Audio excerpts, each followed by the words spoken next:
अगर आपको ये वीडियो पसंद आया तो लाइक, शेयर और सब्सक्राइब करें। कभी सोचा है कि स्मार्टनेस ज्यादा टिकती है या सच्चाई?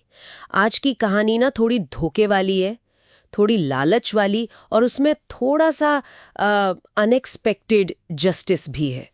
इमेजिन करो, एक पोटली गायब है, दो धोखेबाज लोग हैं और पेड़ पर बैठे हैं दो।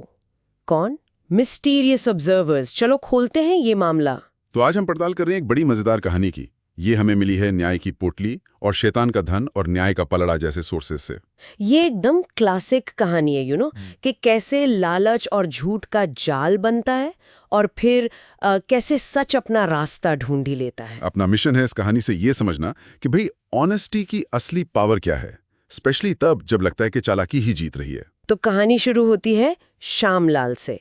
एक आप कह सकते कनिंग व्यापारी। वो शोर मचाता है कि उसकी अशर्फियों की पोटली, मतलब गोल्ड कॉइन्स की, वो चोरी हो गई है। पर असल सीन पता है क्या है? वो पोटली भीमदास नाम के एक लड़के ने जंगल में एक बरगद के पेड़ के खोखले में छुपाई थी। और सबसे इंटरेस्टिंग बात, उस पेड़ पर दो पिशाच रहते थे और उन्होंने ये सब देख लिया। अच्छा, तो मतलब गवाह वहीं मौजूद थे शुरुआत से ही? बिल्कुल, पर किसी को पता नहीं था। खैर, श्यामलाल और भीमदास वो दोनों मिलकर एक प्लान बनाते हैं। किसको फंसाने का? चंदन दास को। चंदन दास ने एक्चुअली श्यामलाल को पैसे लौटा दिए थे कुछ गिरवी रखी चीजों के बदले। पर जब चंदन दास अपनी चीजें वापस लेने जाता है, श्यामलाल सीधे बिल्कुल पलट जाता है। कहता है, कैसे पैसे? कौन से पैसे? मुझे तो कोई पैसा नहीं मिला, पहले पूरा कर्ज चुकाओ फिर आना। ओह, ये तो सरासर धोखा है। हाँ, बेचारा चंदन दास तो एकदम निराश होके लौट जाता है। लेकिन अब कहानी में आता है एक और ट्विस्ट। चंदन दास, जो खुद परेशान है, वो पलटकर धोखा देता है एक और बेचारे सीधे साधे इंसान को, राम सहाय को। राम सहाय ने चंदन दास को अपना कर्ज चुका दिया था ताकि वो अपने खेत छुड़ा सके। पर चंदन दास वो पैसे लेने से साफ इनकार कर देता है। कहता है, कैसा कर्ज? कब दिया तुमने? मुझे तो याद नहीं, जल्दी मेरा कर्ज चुकाओ वरना। राम सहाय तो बेचारा बिल्कुल टूट सा जाता है। यहाँ ये पैटर्न देखने लायक है। जैसे आपने कहा, एक झूठ फिर दूसरा झूठ, और इसका असर देखिए राम सहाय जैसे सीधे साधे बेकसूर लोगों पर पड़ता है। ये बिल्कुल एक चेन रिएक्शन जैसा है। एक गलत कदम और फिर लोग उसमें फंसते चले जाते हैं। सही बात है, एक धोखे का असर कहाँ तक पहुंचता है। लेकिन कहानी अभी बाकी है। वो जो पेड़ वाले पिशाच थे ना, हाँ, वो ऑब्जर्वर्स। एग्जैक्टली। उन्हें राम सहाय की हालत देखकर बड़ा तरस आता है। तो वो क्या करते हैं, बुजुर्गों का रूप धरते हैं और राम सहाय के पास जाते हैं और उसे देते हैं एक पोटली।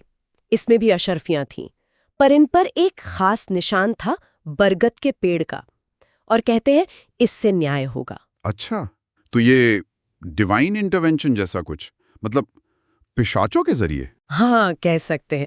अब राम सहाय ये पोटली लेकर जाता है चंदन दास के पास और बड़े स्मार्ट तरीके से कहता है, अरे भाई माफ करना, मैं तो भूल ही गया था कर्ज देना, ये लो अपने पैसे और प्लीज मेरे खेत के कागजात लौटा दो।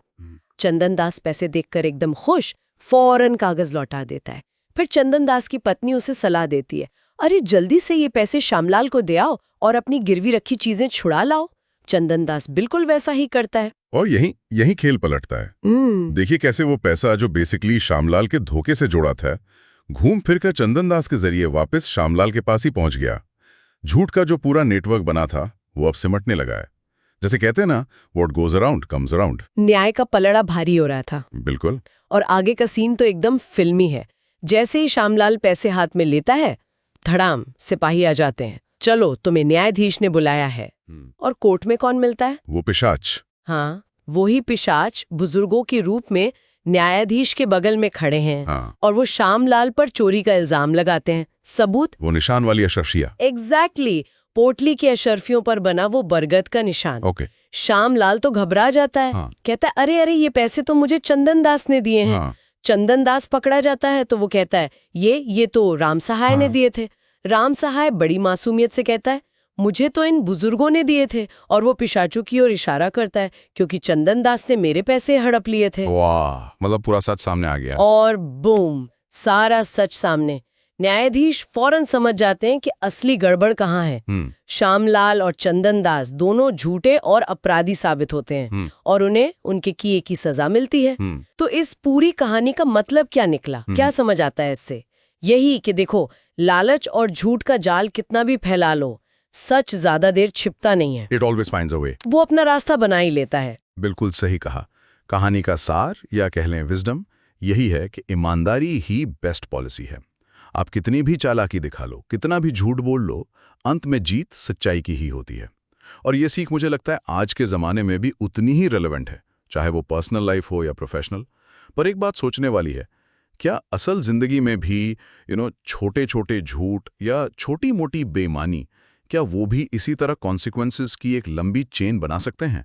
या फिर जैसे इस कहानी में पिशाच थे, क्या वाकई कोई अनदेखी ताकत, कोई न्याय का सिस्टम या किस्मत कह लीजिए, हमेशा सच को सामने लाने में मदद करती है? इस पर सोचना चाहिए।